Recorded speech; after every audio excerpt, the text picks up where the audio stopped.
Baik, a'udzubillahi minasyaitonirrajim. Bismillahirrahmanirrahim. Assalamualaikum warahmatullahi wabarakatuh.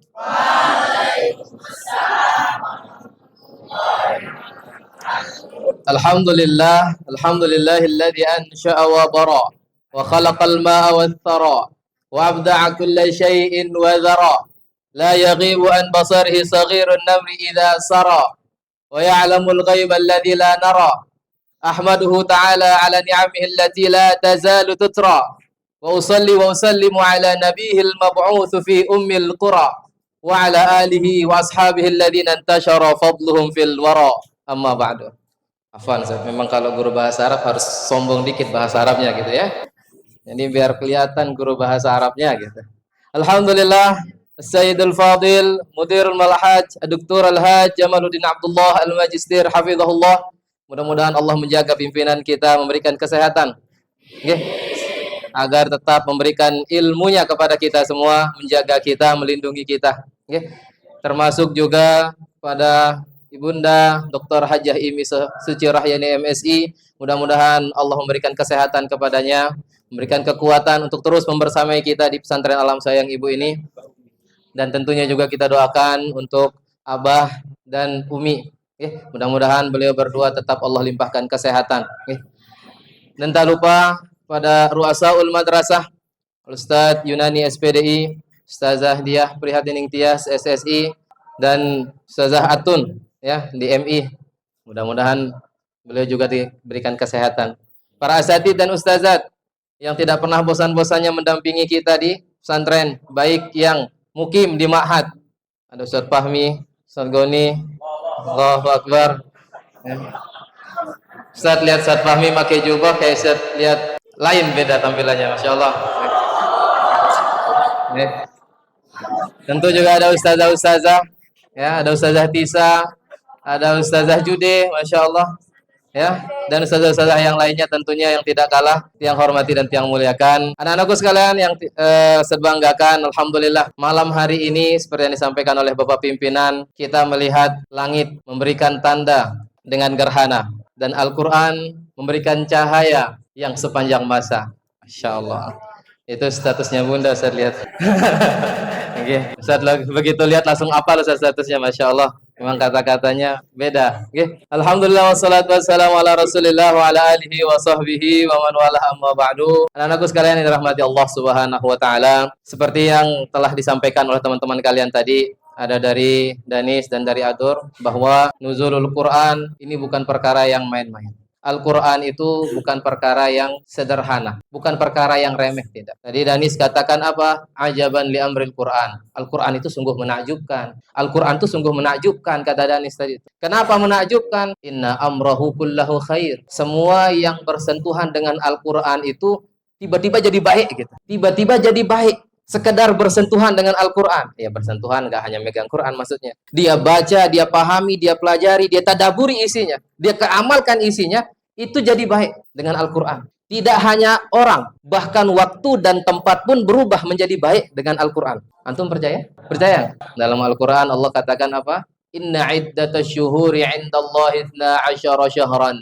Fi kitabillahi yawma khalaqas samawati wal ard minha arba'atun hurum. Dari 1 tahun ada 12 bulan, dari 12 bulan ada 4 bulan mulia. Ada yang tahu 4 bulan mulia apa? Bulan Muharram, oke, terus Zulqa'dah, Zulhijjah, apa? Rajab. Apa? Rajab. Dari 12 bulan ada 4 bulan mulia. Zulqa'dah, Zulhijjah, Muharram sama Rajab. Ada bulan Ramadan enggak tuh? Ada bulan Ramadan enggak? Tapi kenapa bulan Ramadan jadi bulan yang ditunggu-tunggu sekarang? Karena Allah turunkan Al-Qur'an di dalamnya. Antum tahu kondisi Mekah Madinah dulu kayak gimana? Hah? Kering, panas, tidak ada kehidupan, bahkan tidak ada kehidupan. Disebutkan ghairi dzi zar'in inda baitikal muharram. Jangankan tumbuhan yang hidup, tumbuhan yang mati aja nggak ada. Bayang nggak? Tempat jangankan tumbuhan hidup, tumbuhan yang mati aja nggak ada di situ. Tapi begitu Allah pilih Mekah Madinah, Allah turunkan Al-Quran, maka ada surah disebut dengan surah Makkiyah, ada surah Madaniyah, Artinya Al-Quran itu turun di Mekah dan Madinah gitu. Ya, ada yang turun sebelum hijrah, disebutnya Makkiyah. Yang turunnya ba'da hijrah, disebutnya Madaniyah. Allah jadikan dua tempat yang tadinya gersang, panas, tandus itu menjadi dua tanah suci sekarang. Yang kita semua ingin berangkat ke sana. Ingin nggak? Allahumma rizqna ziyarata baitikal haram. Allahumma rizqna al-hajja wal umrah. Amin ya rabbal. Enggak, bukan doa penutup, masih lama. Ya, Ustaz Jamal bilang tadi banyak, ya insyaallah enggak sebanyak-banyak. Ya, cukupnya. Dengan Al-Qur'an. Tempat saja jadi indah. Tadi waktu jadi mulia, tempat jadi mulia. Apalagi orang. Ya. Status malaikat Jibril yang dulunya disebutkan bahwa kelasnya sama dengan kelas para malaikat yang lain, tapi karena Allah pilih malaikat Jibril yang Allah utus untuk membawa turun Al-Qur'an, fa asbaha afdalul malaikah. Jibril menjadi malaikat yang paling mulia. Boleh bawa turun Al-Qur'an. Maka sampai di akhir tadi di khutbahnya Danis katakan apa? Famadza law nazala al-Qur'an fi qulubina. Bagaimana tuh kalau kira-kira Al-Qur'an tuh turun sampai hati kita? Sampai Ador juga bilang apa tadi dalam pidatonya? Pertama saya rasa sulit baca Quran. Tapi lama-lama saya coba pagi baca, malam baca, ternyata nggak sesusah itu kok. Gitu katanya. Itu Al-Qur'an sudah masuk ke hati kita. Maka ketika Al-Qur'an sudah masuk ke hati kita, sesuai dengan sabda Nabi sallallahu alaihi wasallam, khairukum man ta'allamal Qur'ana wa 'allama. Sebaik-baik kalian yang belajar Al-Qur'an, mau mengajarkan Al-Qur'an, mengamalkan isinya, ya, mentadaburi maknanya. Orang paling baik itu, ya. Mulai dari baca dulu. Mulai dari baca. Dan bacanya bertahap, enggak ada yang langsung pinter bacanya. Ya. Ada orang baca saking semangatnya ngaji, habis nuzulul Quran dia ngaji. Selesai baca suratul Fatihah, baca Al-Baqarah. Bismillahirrahmanirrahim. Alama. Ya, alama. Yang benar apa? Alif. Dia bacanya alama. Jangan diketawain, itu dapat 2 pahala. Alama itu 2 pahalanya. Ya, tapi karena benar nggak tahu, bukan karena main-main. Itu dapat 2 pahala. Apa kata Nabi? Al-mahiru bil Qur'an ma'as safaratil kiramil bararah walladhi yaqra'ul Qur'an wa yatata'ta fihi wa huwa alaihi syaq falahu ajrani. Orang yang baca Quran, yang mahir baca Quran, nah, kayak ustaz-ustaz kalian, guru-guru tahfiz kalian, Ustaz Sandi di belakang, ada Pak Priyo, Ustaz Rahul juga ya, ustazah kalian. Itu yang mahir bil Quran, itu dikawal malaikat hidupnya. Ma'as-safaratil kiramil bararah. Tapi lihat, setelah itu apa kata Nabi? Tapi yang dan juga baca Quran walaupun masih terbata-bata, walaupun masih kesusahan, dia tetap berusaha dan nyoba baca Quran. Itu Allah kasih 2, falahu ajroni, 2 kasih 2 pahala. 1 pahalanya qiraah, 1 pahalanya al-mujahadah. 1 pahala dia membaca, 1 pahala dia jihad, berusaha memperbaiki diri dalam bacaan. Jadi kalau salah-salah baca Quran, enggak usah diketawakan dan enggak usah frustasi, enggak usah saya susah ngapalnya Ustaz, saya salah terus. Ujian sama Ustaz Rahul susah, ujian sama Ustaz Jalal susah, ujian sama susah. Enggak apa-apa. Bersusah-susah pahalanya makin banyak. Maka guru Ustaz dulu pernah bilang gini, kalian yang cepat hafal Quran itu memang Allah kasih kemuliaan yang luar biasa. Nah, orang yang susah ngapal Quran itu tandanya Allah ingin komunikasi lebih banyak dengan kalian. Ya. Jadi kalau kalian susah baca Quran, senang bersyukur, ya Allah, ini Allah lagi senang sayang-sayangnya, lagi pengen chattingan sama kita. Ya chattingannya lewat Quran, pesan-pesannya disampaikan di situ. Dan ternyata Al-Quran itu lengkap. Ya. Kalau ada yang bilang, Ustadz, Al-Quran sudah nggak relevan zaman sekarang. Al-Quran kan sudah 14 abad yang lalu. Sekarang sudah nggak relevan. Salah. Al-Quran itu nih, kayak di temanya apa nih temanya ini? Peran Al-Quran dalam mengembangkan peradaban. Al-Quran itu terus bisa mengikuti peradaban kita. Al-Quran itu terus bisa sampai akhir hayat tuh masih berlaku Al-Quran. Dari bacaannya masih berpahala, ilmu dan hukumnya masih ada. Ini Al-Quran. Maka Allah sering kasih perumpamaan. Afala yatadabbaruna al-Quran am ala qulubin aqfaluha. Tidakkah mereka mentadaburi, mempelajari makna isi Al-Quran? Atau mungkin jangan-jangan karena hati mereka sudah terkunci. Apa jangan-jangan hati kita sudah terkunci sampai akhirnya baca Qur'annya jadi males? Apa jangan-jangan hati kita sedang sakit, kena penyakit hati, sehingga pas baca Quran bawaannya males? Ini menjadi pertanyaan bagi kita. Dan itu Nabi pun sampai mengadu nanti di akhirat sama Allah. Apa kata Nabi? Wa qala ar-rasulu ya Rabbi inna qaumi ittakhadhu Qur'ana mahjura. Ittakhadul Qur'ana mahjura. Ya Allah, kaum saya itu yakni zaman itu, maksudnya kaumnya di sini adalah haulail munafikin wal kafirin. Orang-orang kafir, orang-orang munafik.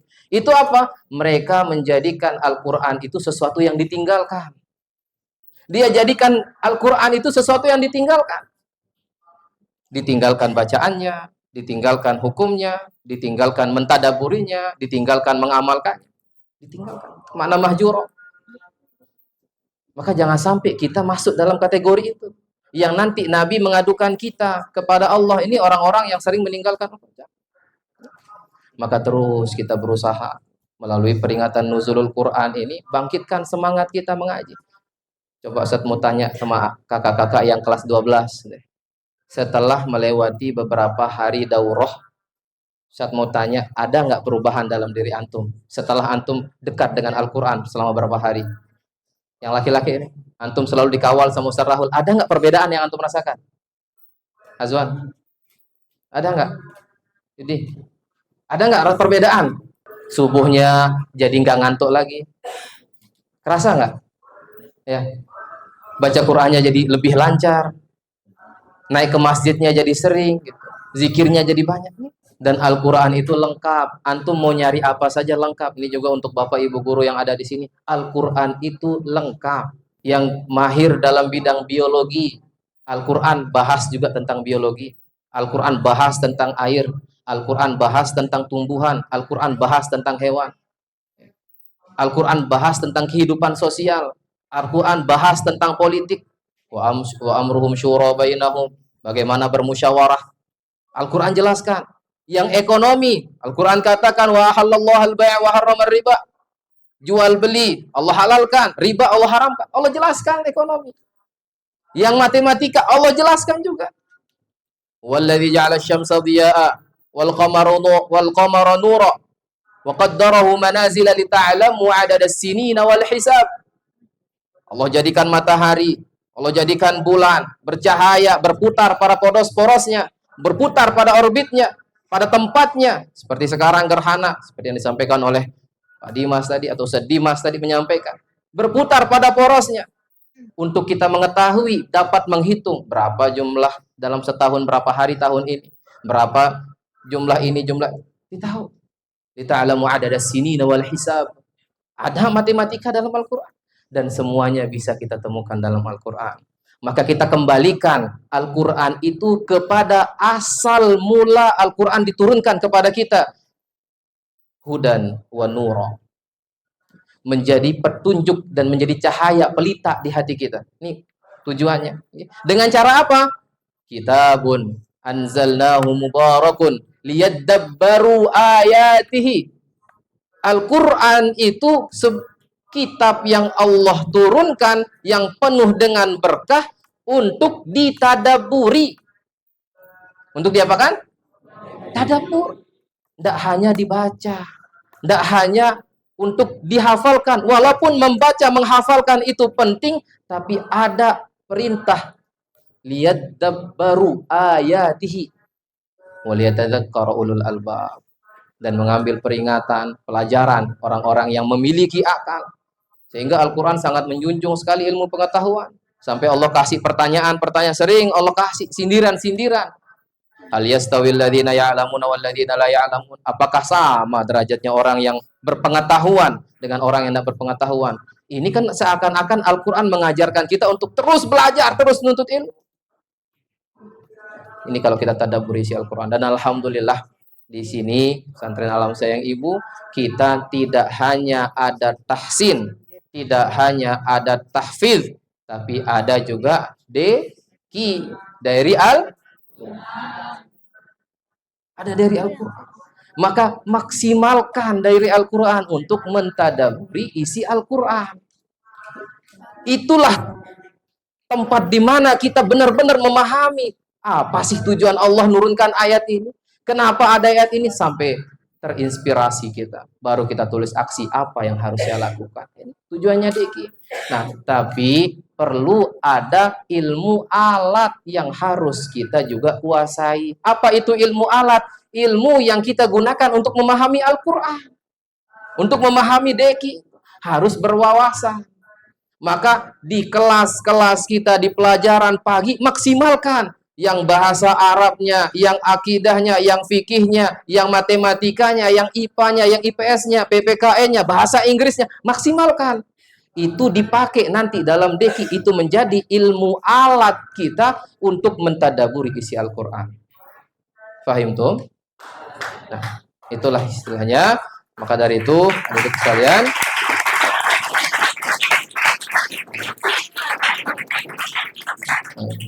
delay dikit nggak apa-apa lah ya, delay dikit. Baik, maka Ustaz nggak berpanjang kalam, teman-teman semua, para asatidz dan ustazat, anak-anakku sekalian dirahmati Allah. Setelah ini kita bagi diri kita. Kita mau jadi apa dalam Al-Quran ini? Kita mau ambil Al-Quran ini dalam hidup kita sebagai apa? Apa peran Al-Quran dalam hidup kita sekarang? Sedangkan Allah katakan dalam Al-Quran sendiri apa? Tsumma awrasnal kitaba alladzina astafaina min ibadina faminhum zalimun li nafsihi wa minhum muqtasid wa minhum sabiqun bil khairati biidznillah. Orang yang Allah kasih Al-Qur'an, Allah turunkan Al-Qur'an, itu dibagi menjadi 3 kelompok. Ada kelompok yang paling celaka, yakni kelompok yang zalim pada dirinya sendiri. Tahu ada Al-Qur'an di hadapannya, tahu Al-Quran adalah kitabnya, tapi dia tidak mau baca, dia tidak mau amalkan isinya, dia tidak mau tadabburi maknanya, dia cuek acuh pada Al-Quran. Ini orang yang zalim, kata Allah, orang zalim sama dirinya sendiri. Yang kedua ada wa minhum muqtasid, ada yang pertengahan. Pertengahan itu mana maksudnya? Dia amalkan kewajiban-kewajiban yang Allah perintahkan dalam Al-Quran, dia tinggalkan yang haram-haramnya, tapi untuk yang makruh dan mubah, yang makruh masih dikerjakan, yang mubah masih banyak yang ditinggalkan. Ini namanya muqtasid. Nah, ada kelompok yang ketiga, yang inilah yang harus kita usahakan. Ada pada kelompok yang ketiga ini. Apa itu? Wa minhum sabiqun bil khairat. Orang yang terus-menerus berlomba-lomba dalam kebaikan. Musabaqah, berlomba-lomba dalam kebaikan. Maka ada lomba MTQ, ya. Ada lomba-lomba tilawatil Quran, ada usaha seperti yang kita adakan ini, reward bagi yang hafalannya lancar, reward bagi yang tahsinnya bagus, reward bagi itu adalah untuk kita berlomba-lomba dalam Al-Quran. Maka sekalipun nanti kedepannya tidak ada reward itu, tetap tanamkan dalam hati kita, saya harus menjaga Al-Quran lebih baik dari diri saya yang sebelumnya. Harus lebih baik dari diri. Jangan patokannya adalah orang lain. Antum patokannya Ustaz Rahul, susah. Mau nyanyiin Ustaz Rahul. Antum patokannya Ustaz siapa? Ustaz Sandi, susah. Ya, beliau hafalannya Masya Allah, tabarakallah. Mau saingin Ustaz Priyo? Jangan, susah. Ustaz, kalau ditanya gimana Ustaz Priyo bacaannya? Ustaz akan jawab, la tas'al an husnihinna wa tulihinna. Jangan tanya gimana indah bacaannya dan gimana panjang bacaannya. Nah, gitu ya. Jadi kalau ada teman-teman kalian yang tak ikut tarawih, lalu nanya, siapa imamnya? Pak Priyo. Gimana pas Pak Priyo jadi imam? La tas'al an husnihinna wa tulihinna. Gitu jawabannya, ya. Jangan tanya lagi mana indahnya bacaannya, makharijul hurufnya, dan jangan tanya gimana panjangnya. Tarawih sama yatasaalun naik gitu. Ya. An-Naba naik tuh. Ya Allah. Ya, insyaallah ini adalah dalam rangka kita fastabiqul khairat, berlomba-lomba dalam kebaikan. Setiap hari kita terus memperbaiki diri, setiap hari kita terus mengevaluasi diri. Itulah nanti makna dari Ramadan itu sendiri yang disebutkan baginda Nabi, man shoma ramadhana imanan wa ihtisaban ghufira lahu ma taqaddama min dzambi. Orang yang berpuasa pada bulan Ramadan penuh dengan keimanan dan ada evaluasi diri, ihtisaban, berusaha untuk lebih baik dari dirinya yang sebelumnya, orang itulah nanti yang akan mendapatkan ampunan. Ghufira lahu ma taqaddama min dzambi. Baik, Bapak Ibu yang dirahmati Allah, Bapak pimpinan dan Ibu Direktur dan seluruh asatidz dan ustazat, anak-anakku sekalian, itu saja yang dapat saya sampaikan pada pertemuan malam hari ini. Mudah-mudahan apa yang kami sampaikan ada hikmahnya dan dapat kita amalkan dalam kehidupan kita sehari-hari. Kalau ada khilaf kata, perbuatan, perilaku yang tidak disengaja, baik yang sengaja maupun yang tidak disengaja, Ustaz, mohon maaf yang sebesar-besarnya. Aktafi bihadzal qadri wasta'fikum. Wassalamualaikum warahmatullahi wabarakatuh.